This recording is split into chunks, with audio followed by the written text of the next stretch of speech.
Pour une psychanalyse sauvage du féminisme contemporain, épisode 7 consacré à Valérie Solanas qui a inspiré Sylvia Lippi pour le concept de sororité. Donc pour ces deux épisodes qui arrivent, j'ai procédé exceptionnellement à une découpe de l'interview. Donc là, ce qu'on va entendre, c'est la suite de l'interview. Mais pour le prochain épisode, ça sera l'autre passage dans l'interview où Sylvia Lippi parle de Valérie Solanas. Comme ça, au moins, je couvre ce sujet de façon, disons, plus directe. Et le passage entre ces deux moments sera aussi commenté dans un audio ultérieur, car il s'agit de la conception, encore une fois, toute personnelle que Sylvia Lippi a de la jouissance féminine, donc telle que développée par Jacques Lacan et qu'elle prétend contrecarrer avec la sororité. Donc là, on peut passer à l'écoute de l'interview. Et vous, là, vous arrivez en 2023 et vous nous dites sororité avant tout. Alors. Voilà, donc disons, encore une fois, je dois revenir encore à Lacan parce que c'est l'origine de, encore une fois, il y a mes patientes et il y a aussi la lecture de Valérie Solanas. Valérie Solanas, en particulier du Scam Manifesto. Bon, en particulier du Scam Manifesto, mais en fait, Valérie Solanas n'a écrit que le Scam Manifesto. Scam qui vient à signifier, disons, tout ce qui est, disons, un rébut. Voilà, si on veut le traduire un peu simplement. Et c'est aussi, disons, l'inscription, encore une fois, des femmes qui veulent couper les hommes, les tuer, en quelque sorte. Et, disons, où il y a deux thèses principales, c'est-à-dire l'idée que les hommes doivent être exterminés. Bon, voilà. Sylvia Lippi, qui vient de passer 10 minutes, les 10 premières minutes de cette interview, à décrire ô combien la façon masculine de faire lien social était violente et agressive. Mais là, enfin, ça ne dérange absolument pas de s'appuyer sur un auteur, femme, qui promeut tout simplement, rien de moins que l'extermination des hommes.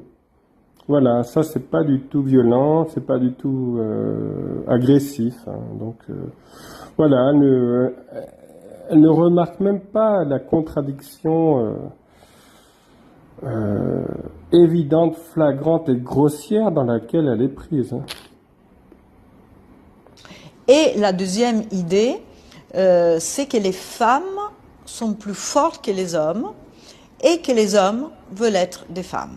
Donc on reconnaît déjà, évidemment, nous les psychanalystes habitués à penser au penisnide, évidemment ça nous bouleverse, hein, disons cette lecture. Ah bah oui, hein, les psychanalystes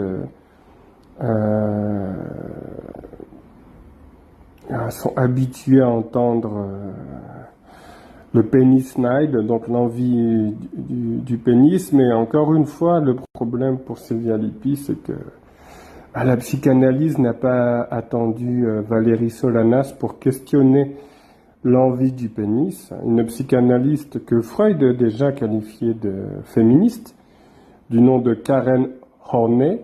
Donc, c'est un nom assez évocateur d'ailleurs. Horney, ça vient de horn, qui veut dire donc la corne hein, en français, et qui a développé aussi elle à partir de sa propre histoire, parce qu'il faut savoir qu'elle était très amoureuse de son frère, de son grand frère, qui l'a rejeté, et à partir de ce rejet, elle a commencé à être rebelle, etc. Et bon, elle a développé notamment l'envie de l'utérus, pour, disons, contredire Freud. Donc Freud n'était pas en désaccord avec cette envie de l'utérus, hein, de l'envie de l'utérus que les hommes auraient, contre l'envie du pénis que les femmes auraient, mais disons qu'il était contre l'idée, Freud, de le mettre sur un même plan. Parce que, en réalité, on se rend compte que dans la pratique, Karen Horney en fait a raison. Mais ça démontre une fois de plus que le phallus, même dans sa dimension imaginaire, n'est pas l'apanage d'un seul sexe. Et effectivement, il y a des hommes qui peuvent fantasmer et même craindre d'être enceints. Lacan en parle très bien en 1956 de la crainte d'être enceint pour un homme. Et il parle même, donc ça c'est même pas chez Lacan, mais chez Freud, il y a ce fantasme chez Schreber de procréer. Schreber était un homme. Et bien sûr, il y a aussi Theodor Reich qui parle magnifiquement bien du syndrome de la couvade chez l'homme, qui doit lui remanier la castration primaire, c'est-à-dire le fait d'être un homme et de ne pas être une femme, et se comporte comme une mère quand sa femme à lui est enceinte ou quand elle accouche. Donc c'est d'ailleurs ce point que je développe dans mon analyse d'anatomie d'une chute, où l'homme dans le couple, le mâle, le géniteur, en manque de paternité, c'est-à-dire de laisser son nom quelque part dans l'autre, avec un grand A, n'a d'autre choix que de mimer névrotiquement sa compagne. Donc soit de jouer à la maman avec son fils, et même à la femme outrée avec sa propre femme. Donc c'est là l'avantage des femmes, si on peut dire, et des mères plus précisément. L'avantage qu'elles ont sur les hommes, c'est qu'elles n'ont pas nécessairement ce besoin de laisser leur nom quelque part, de se faire un nom. C'est-à-dire, elles n'ont pas cette envie de paternité, car elles sont sûres qu'elles sont bel et bien la mère de leurs enfants. Comme le dit le proverbe, mater certa, pater semper incertus. Donc Sylvia Lippi est bouleversée de lire chez Valérie Solanas que les hommes puissent fantasmer d'être des femmes, ce qu'elle n'a jamais réellement lu la quantité, mais vraiment non négligeable, d'écrits à ce sujet dans le champ psychanalytique, et qu'elle n'a certainement jamais su entendre ça chez ses patients.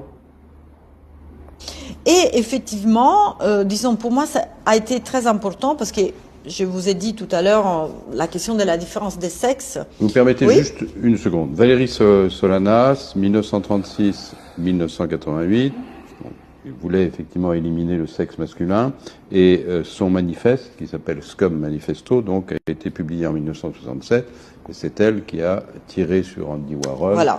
Et qui, à ce titre, disons, a été à la fois connue pour son manifeste, mais aussi pour avoir perpétué ce geste. Voilà, qui a fait, et à mon avis, c'est notamment ces gestes qui a sûrement empêché que sa pensée vraiment forte puisse être développée comme d'autres pensées féministes. Voilà. Donc,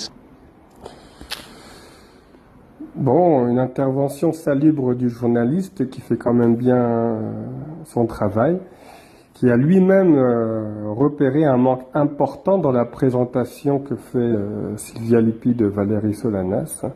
Un peu comme quand elle oublie que le phallus n'a pas qu'une dimension imaginaire.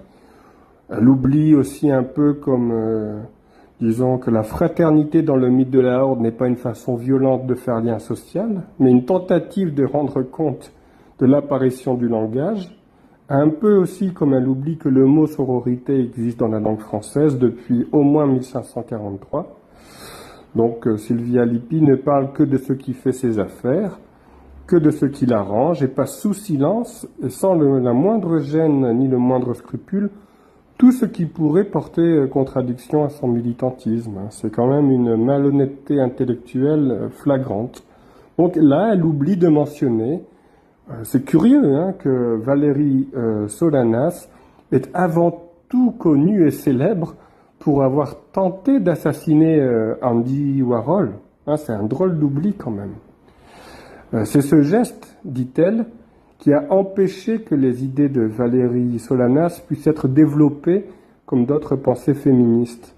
Mais une fois encore, la réalité est tout autre, puisque c'est à partir de sa tentative d'assassinat sur Andy Warhol que Valérie Solanas s'est fait un nom. Et là, je ne vous demande pas de me croire sur parole, vous pouvez vérifier ça par vous-même. Il y a même des podcasts sur France Culture où c'est clairement dit. Hein. Donc personne avant ce geste ne voulait l'éditer, parce que Valérie Solanas était une artiste ou un écrivain complètement raté. Personne ne voulait l'éditer. Elle distribuait son manifeste dans la rue. Ou plutôt, elle le vendait $1 pour les femmes et $2 pour les hommes.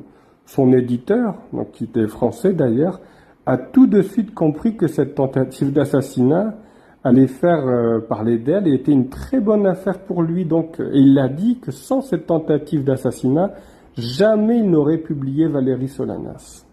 Donc, qui est avant tout connue et reconnue comme celle qui a essayé de tuer Andy Warhol. Donc ce geste n'est pas ce qui lui a empêché d'accéder à une certaine notoriété, mais c'est ce qui lui a permis de l'atteindre. Et en plus, ce n'est pas du tout un obstacle à ses idées, mais la réalisation la plus concrète de ses idées, puisqu'elle défendait l'idée selon laquelle il fallait exterminer les hommes.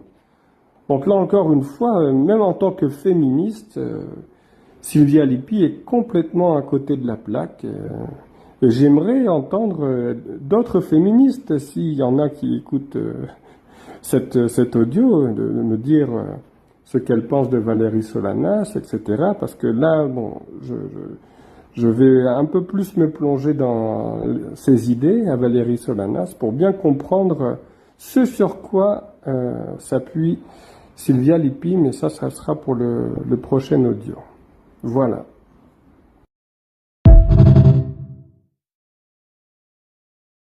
Psychanalyse sauvage du féminisme contemporain. Après une petite pause de 2 semaines, voici le 8e épisode, si je ne m'abuse, consacré de nouveau donc à Valérie Solanas, qui est la référence de Sylvia Lippi dans l'écriture de son livre et dans la production de son concept de sororité.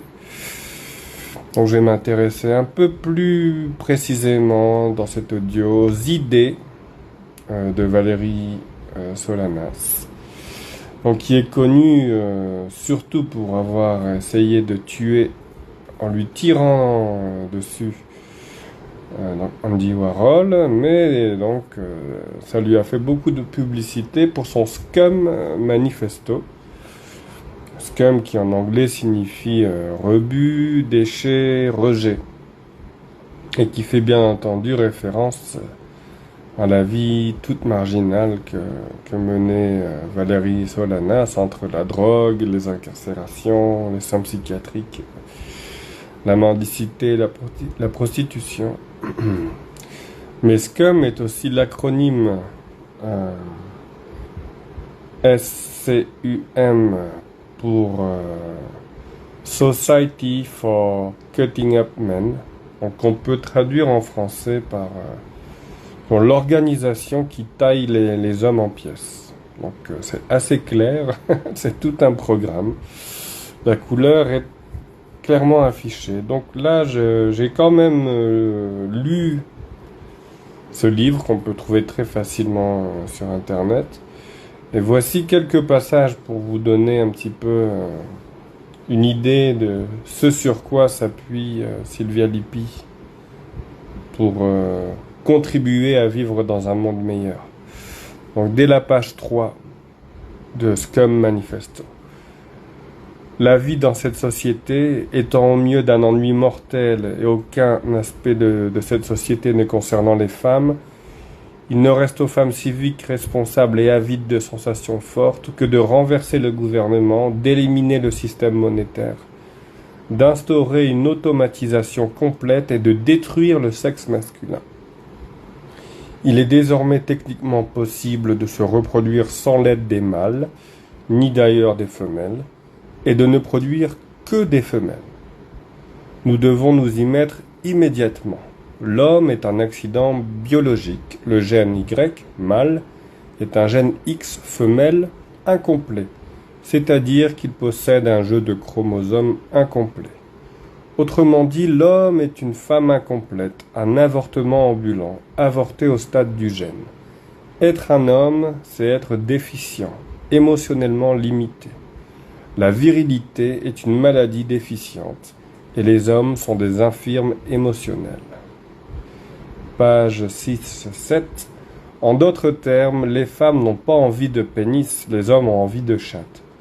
Lorsque l'homme accepte sa passivité, se définit comme une femme et devient travesti, il perd son désir de baiser et de faire quoi que ce soit d'autre d'ailleurs. Il s'épanouit en tant que drag queen et se fait couper la bite.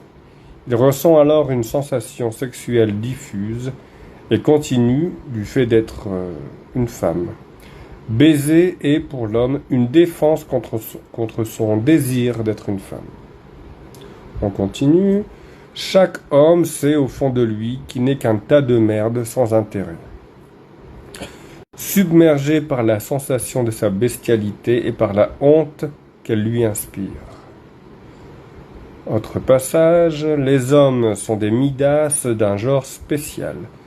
Tout ce qu'ils touchent se change en merde. Tous les hommes sont des cons. Donc on continue comme ça, page 42-43. Une petite poignée de scum, donc les scum c'est son organisation. Une petite poignée de scum peut prendre le contrôle du pays en l'espace d'un an en le bousillant systématiquement, en détruisant sélectivement les biens et en commettant des meurtres. Scum tuera tous les hommes qui ne font pas partie des auxiliaires masculins du scum. Les hommes de l'auxiliaire masculin sont ceux qui travaillent avec diligence pour s'éliminer eux-mêmes. Ceux qui, quelle que soit leur motivation, jouent le jeu avec scum. Voici quelques exemples d'hommes de l'auxiliaire masculin. Les hommes qui tuent des hommes. On continue. En page 52, c'est comme ça que ça se termine. C'est un tout petit livre dans tous les sens du terme. Page 52, c'est le dernier paragraphe. Les hommes malades et irrationnels, ceux qui tentent de se défendre contre leur dégoût, lorsqu'ils voient scum foncer sur eux, s'accrocheront avec terreur à leur grosse maman et à ses gros nichons rebondis. Mais les nichons ne les protégeront pas contre le scum. La grosse maman s'accrochera à grand-papa, qui sera dans le coin, en train de chier dans son pantalon énergique et dynamique. Les hommes rationnels, en revanche, ne donneront pas de coups de pied, ne se débattront pas et ne feront pas d'histoire, mais s'assiront, se détendront, profiteront du spectacle et surferont sur les vagues jusqu'à leur disparition. Voilà. Donc, on peut dire que Valérie Solanas a une dent contre la jante masculine. Donc, elle exprime là dans son brûlot une véritable haine envers les hommes, qui peut être qualifiée, disons, sans risque de se tromper, de misandrie, tout simplement. En supplément de ces quelques passages, Valérie Solanas impute un nombre incroyable de méfaits aux hommes. Elle les désigne comme étant les responsables et les coupables de toute la compétition, de la rivalité, de l'absence de communauté, de l'absence de vie privée, de tous les préjudices religieux, ethniques, raciaux, et responsables même de la maladie et de la mort, qui, selon elle, peut être éradiquée. Donc, pour résumer la pensée, entre guillemets, de Valérie Solanas, les hommes sont coupables de tous les maux sur cette terre et la solution est leur suppression. Donc, c'est donc sur ce livre que Sylvia Lippi s'appuie pour construire un autre type de lien social que celui prétendument organisé autour de la masculinité, donc qu'elle décrit comme agressive et violente, comme Valérie Solanas, et qu'elle confond bien sûr avec le phallus lui-même réduit au symbolisme du pénis. La sororité est un lien nouveau pour Sylvia Lippi, dépouillée de tout idéal, de toute référence au phallus. On va l'écouter maintenant. Par exemple, les féministes sont considérées par beaucoup de psychanalystes comme des femmes phalliques, au fond. Or, Valérie Solanas, indépendamment de cette parole de l'extermination des hommes qui devrait être prise au sérieux, mais l'extermination des hommes qui devrait être prise au sérieux. L'extermination des hommes qui devrait être prise au sérieux, hein, Sylvia Lippi. Là, ce qui m'intéresse, c'est qu'à partir de là, extermination des hommes, ça veut dire que les femmes peuvent vivre sans les hommes. Et d'un point de vue psychanalytique, c'est-à-dire, ça pose une question. La femme peut être pensée en dehors de la référence au phallus. Et là, pour moi, c'est la révolution psychanalytique. C'est-à-dire, enfant, grâce à Valérie Solanas, on peut commencer à penser la femme sans d'abord liée à d'autres femmes, hein, parce qu'elle s'intéresse beaucoup à la société des femmes, à une société des femmes, donc elle est critique aussi. Hein. Les filles à papa sont celles qui sont les acolytes des hommes, hein, les filles à papa, elle les appelle. Donc c'est pas simplement qu'elle n'est pas critique, bien sûr, les femmes peuvent être aussi encore dans cette dynamique de chercher à l'homme qui protège, ou soutenir l'homme, les grands artistes qui a besoin d'être protégés, et des petites, disons, fans qui les groupient, qui les soutiennent. Je veux dire, il ne s'agit pas de penser que les femmes sont bien, les hommes sont méchants et mauvais. Non, mais elle pense sans cette référence à l'homme, qui est faible, c'est-à-dire dépendant de la femme, et la femme, alors qu'elle est indépendante selon elle, parce qu'ils n'ont pas besoin, même pour se reproduire, elle dit n'ont plus besoin, ce qui est au fond vrai, de certaine façon. Elle pense la femme sans faire référence à l'homme. Donc là, pour moi, c'était l'ouverture, disons, d'un monde, c'est-à-dire, enfin, la psychanalyse aussi, même si Valérie Solanas n'est pas une psychanalyste. Ça leur fait vraiment un point commun, comme ça.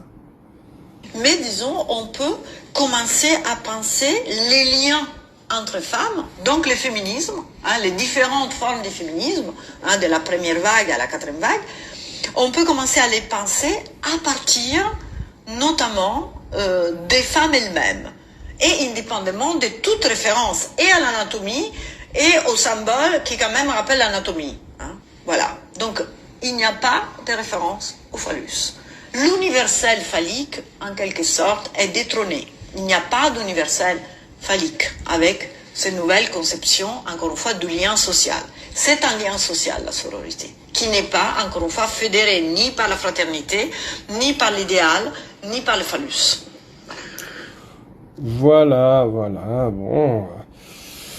Donc, ce qui est dommage pour Sylvia Lippi, c'est que, bon, Valérie Solanas a beau décrire les hommes comme faibles, dépendants, c'est bel et bien elle qui a voulu se faire un nom en s'associant et en tentant d'assassiner un homme, Andy Warhol. Elle était donc tout sauf au-delà du phallique, car elle était prise dans une profonde rivalité phallique avec Andy Warhol qu'elle jalousait, qu'elle enviait, qu'elle admirait tout simplement, qu'elle idéalisait. Elle, simple bohème, et lui, roi des bohèmes new-yorkais avec sa fameuse Factory. Alors, celui-ci avait refusé de donner suite à sa proposition de scénario dont le poétique titre était Dans ton cul, hein, car sans surprise, il trouvait le tout bien trop vulgaire. Donc après sa tentative d'assassinat, elle portait le journal à la main sur lequel il était écrit l'actrice qui a tiré sur Warhol, et se présentait elle-même comme celle qui avait tiré sur Warhol. Solanas avait même prémédité son coup en appelant toutes les maisons d'édition à New York en prévenant de sa tentative d'assassinat et en disant que son livre devait être accepté. Donc Solanas a même appelé la direction du journal qui faisait les gros titres là, pour leur dire de rectifier les titres car elle se disait écrivain et non pas actrice. C'est vrai que sur le journal il était écrit l'actrice, mais bon, elle était ni l'un ni l'autre. Valérie Solanas était donc animée par un profond besoin de reconnaissance qui, disons, a pris autour de son geste une tournure toute pathologique. Épisode 9, toujours consacré à Valérie Solanas. On réécoute la toute fin de l'extrait de Sylvia Lippi où elle dit que Valérie Solanas pense les femmes sans référence à l'homme. De certaine façon. Elle pense la femme sans faire référence à l'homme. Donc là, pour moi, c'était l'ouverture, disons, d'un monde. C'est-à-dire, enfin, la psychanalyse aussi, même si Valérie Solanas n'est pas une psychanalyste, mais disons, on peut commencer à penser les liens entre femmes, donc le féminisme, les différentes formes de féminisme, de la première vague à la quatrième vague, on peut commencer à les penser à partir notamment des femmes elles-mêmes et indépendamment de toute référence et à l'anatomie et au symbole qui quand même rappelle l'anatomie. Voilà. Donc il n'y a pas de référence au phallus. L'universel phallique, en quelque sorte, est détrôné. Il n'y a pas d'universel phallique avec cette nouvelle conception, encore une fois, du lien social. C'est un lien social, la sororité, qui n'est pas, encore une fois, fédéré ni par la fraternité, ni par l'idéal, ni par le phallus. Voilà. Donc, contrairement à ce que dit Sylvia Lippi, Valérie Solanas n'est ni avec son acte, c'est-à-dire sa tentative d'assassinat, ni avec son livre, elle n'est absolument pas au-delà du phallus ou du phallique, mais exprime tout ce qu'il y a de plus trivialement phallique, par une inversion en réalité systématique de sa dépendance, de sa soumission, et de son admiration, de son adoration envers la figure de Andy Warhol, et envers les hommes en général, comme toutes les femmes misandres d'ailleurs. Une dépendance, une admiration qu'elle n'accepte pas et qui la vexe. Ça la blesse au plus profond d'elle-même. Et elle renverse tout ça, elle inverse tout ça dans un écrit, disons, proprement caractéristique d'un délire paranoïaque. D'ailleurs, elle s'exclamait « Andy Warhol contrôle ma vie ». Son manifesto n'est autre qu'une tentative littéraire, entre guillemets, d'inverser, de retourner en son contraire, comme dirait Freud, cette intense dépendance qu'elle éprouve à l'endroit des hommes, et plus particulièrement à l'endroit de Andy Warhol. C'est quand même curieux qu'une prétendue psychanalyste, qui est supposée savoir lire, n'ait pas su avoir ce minimum de recul nécessaire vis-à-vis du manifeste de Valérie Solanas pour s'apercevoir de tout ça et de se rendre compte qu'il s'agit là ni plus ni moins, disons, d'une confirmation de la thèse universitaire de Lacan au sujet du cas aimé, et donc de l'ambivalence que peut éprouver une personne envers une autre qu'elle aime et donc qu'elle déteste en même temps et qui peut la mener jusqu'à une tentative de meurtre. C'est à se demander si Sylvia Lippi a réellement lu le Scum Manifesto, ou si elle n'y a pas, disons, tout simplement adhéré sans réserve aucune, puisque même dans la longue introduction du Scum Manifesto de cet ouvrage, dans la longue introduction qui fait presque la moitié du livre en fait, c'est écrit en noir sur blanc, enfin on a la clé de lecture, et donc je vais lire le passage qui est quand même très intéressant. Je me souviens qu'une fois, il y a des années, un psychanalyste m'a demandé de lui dire ce que je pensais vraiment des hommes. J'ai réfléchi longtemps et répondu avec autant d'honnêteté que je le pouvais. Je les aime et les déteste à la fois, ai-je dit. Je les aime parce qu'ils sont très beaux à mes yeux dans leur force. Ils représentent tout ce qui est courageux, plein d'espoir et d'aventure dans l'espèce. Chaque parcelle d'audace et de possibilités dans la vie est en eux, lorsqu'ils sont dans leur élément. Mais imaginez à quel point tout cela est fragile. En un instant, un homme pourrait être mort ou mutilé, privé. Imaginez un acrobate sur une corde raide. Il prend position, il inspire. Ses muscles sont absolument immobiles sous sa peau. S'il tombait, il deviendrait instantanément maladroit, mort, dénué de sens.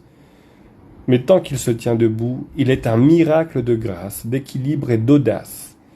Et sa beauté est déchirante dans sa vulnérabilité et son risque. Je ne ressens jamais ces choses chez les membres de mon propre sexe. Les femmes me semblent enracinées dans la terre, solides et durables. Les femmes me semblent enracinées dans la terre, solides et durables, simplement présentes pour nourrir la vie de l'espèce. Mais les hommes représentent tous ces espoirs et les limites de la possibilité. Je les aime pour cela, et je les déteste parce que j'ai besoin d'eux. J'ai besoin d'eux, et je ressens de la rancœur à l'idée d'en avoir besoin. Je ressens de la rancœur parce qu'ils n'ont pas autant besoin de moi que j'ai besoin d'eux. Bon, c'est très clair quand même.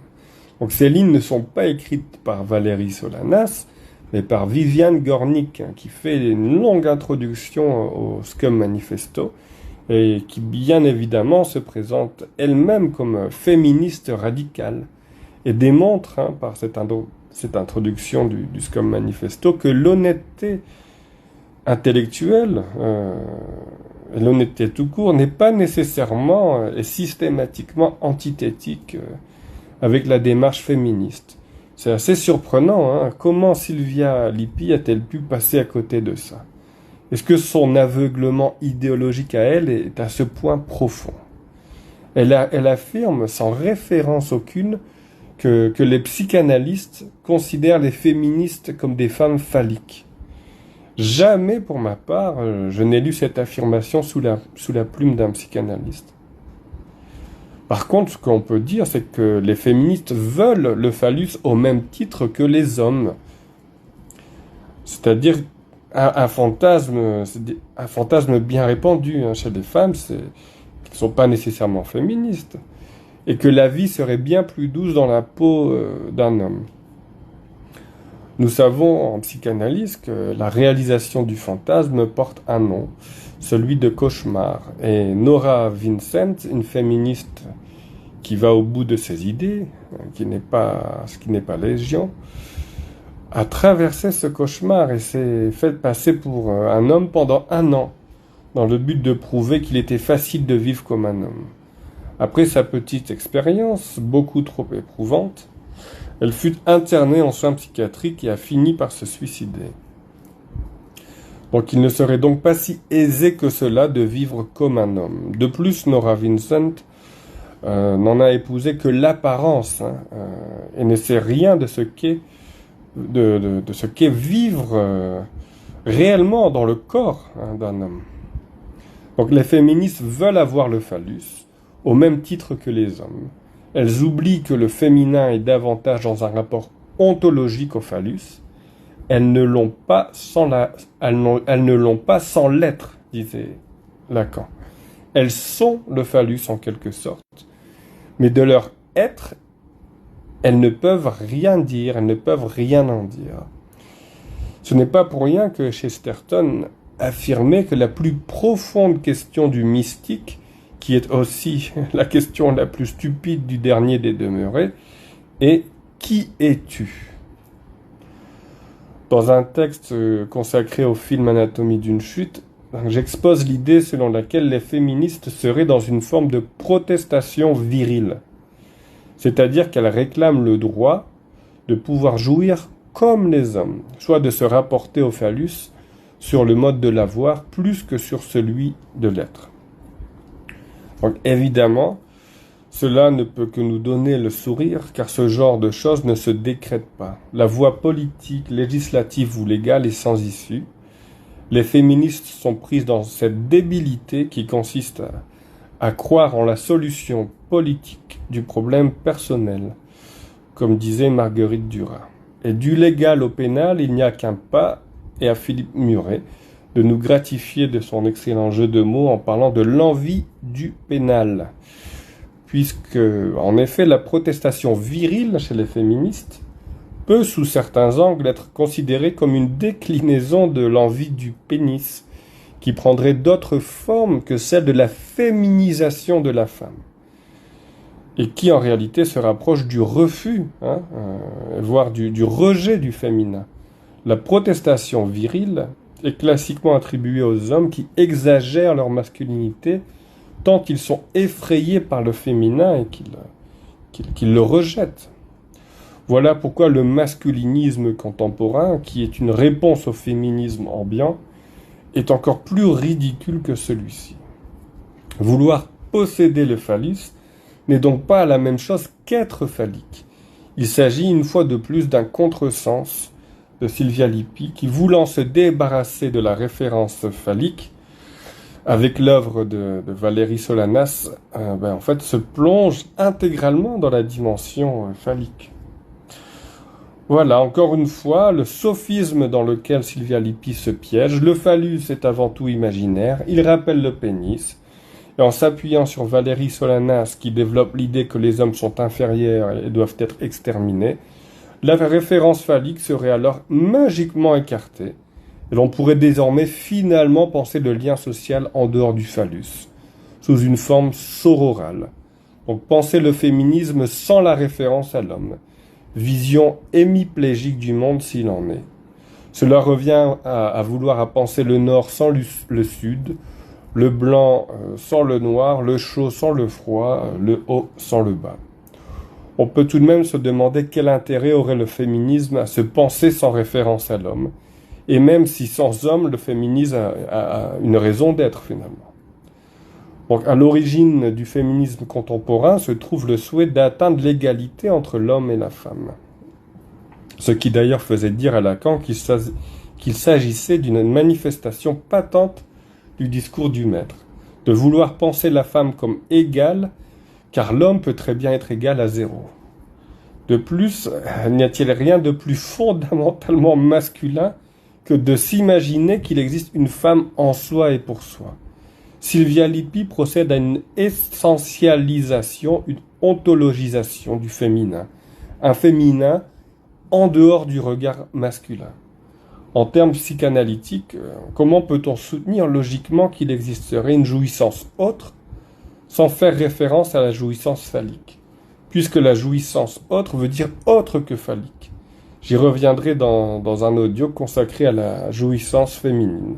Donc, ironiquement, en voulant penser la femme en dehors de toute référence masculine, Sylvia Lippi exprime le fantasme masculin par excellence. Épisode 10, qui sera, je crois, plus court que les autres. Dernier épisode consacré à Valérie Solanas. Donc j'ai pu recevoir quelques retours au sujet des deux derniers audios. Au sujet de Valérie Solanas, qui disait à juste titre que tout le monde, sauf les féministes, avait compris que Valérie Solanas, en fait, était une femme en grande souffrance, et que, en fait, ce qui serait bien, ce qui aurait été bien,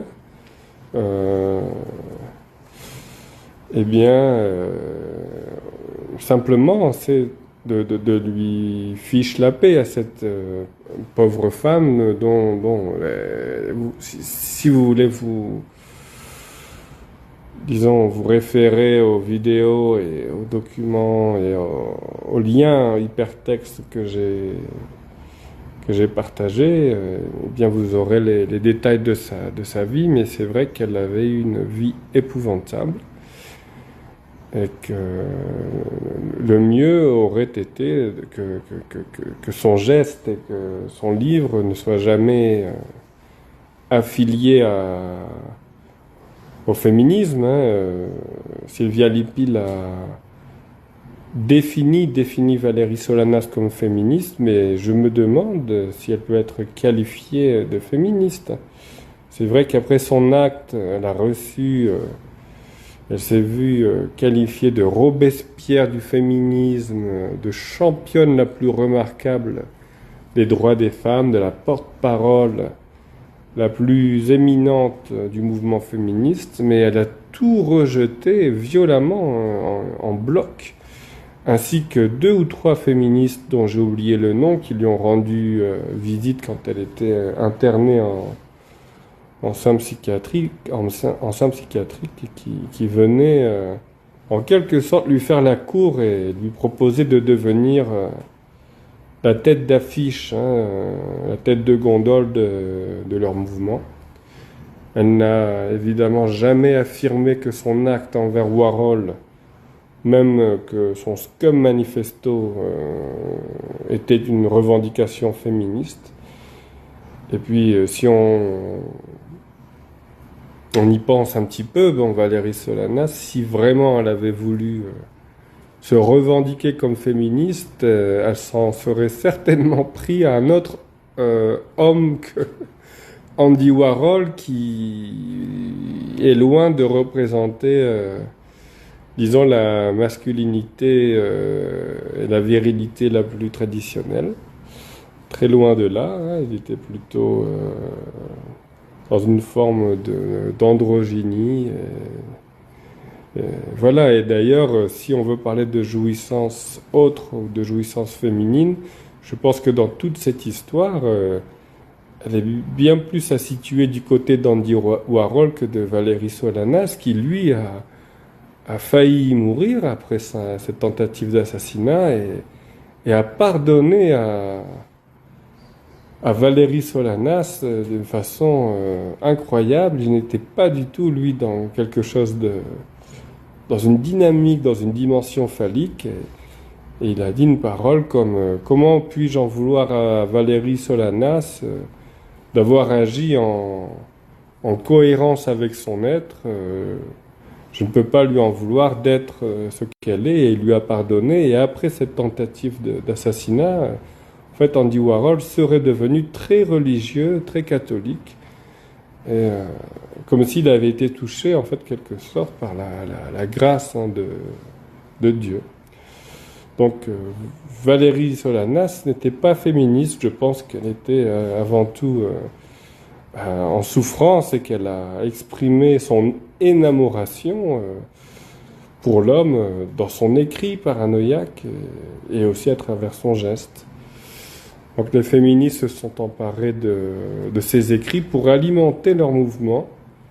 Mais il est clair, encore une fois, si on lit un petit peu au sujet de Valérie Solanas, qu'elle méprisait les féministes au plus haut point et décrivait le féminisme, ce sont ses mots, comme un salon de thé de la désobéissance civile. Parce que c'est le salon de thé de la désobéissance civile, c'est quand même très bien vu de sa part.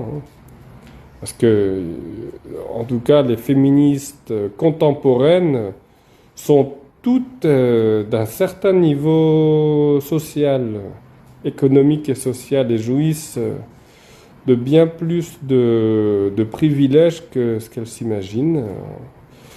Et les filles à papa dont elle parle, Valérie Solanas, je me demande si ce ne sont pas déjà, avant tout les féministes elles-mêmes. Donc voilà, Sylvia Lippi qui s'appuie sur une référence féministe qui, en dehors du phallique, mais qui est absolument dans le phallique, Valérie Solanas, dans la compétition et la rivalité, et en fait dans la grande dépendance et l'ambivalence envers l'homme. C'est pas du tout, disons, une personne ou une œuvre qui permet de dépasser la dimension phallique. Donc c'est très mal choisi de la part de Sylvia Lippi. Et une autre référence, Et source de grossières imitations de Sylvia Lippi et de Patrice Maniglier, c'est bien sûr Deleuze et Guattari, qui sont eux exemples de tout critique, de tout reproche évidemment, et qui pourtant n'étaient pas du tout tendres avec les féministes quand ils affirmaient dans Mille plateaux, en les décrivant, en parlant des féministes, ils disaient exactement le chant de la vie est souvent entonné par les femmes les plus sèches, animées de ressentiment, de volonté de puissance et de froid maternage. Comme un enfant tari fait d'autant mieux l'enfant qu'aucun flux d'enfance n'émane plus de lui. Donc à l'image de Deleuze et Guattari, ce monstre schreberien à deux têtes, comme les appelait Lacan, qui à partir d'un délire, disons, de Antonin Artaud, pour en finir avec le jugement de Dieu, si je ne me trompe pas, eux ont pondu un concept qui n'a de concept que de nom, le corps sans organes. Donc là, on a Sylvia Lippi et Patrice Maniglier qui les imitent, qui imitent leur maître de façon caricaturale et s'imaginent inventer un concept, nommément celui de la sororité.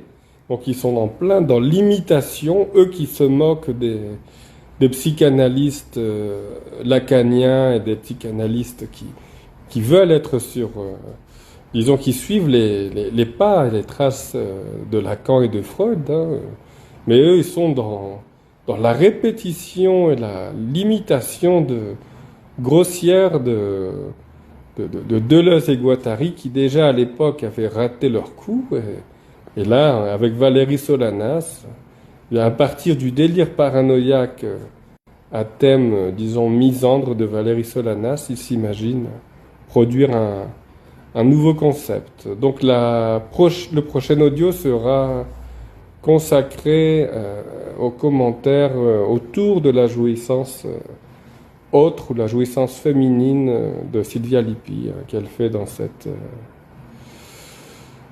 interview.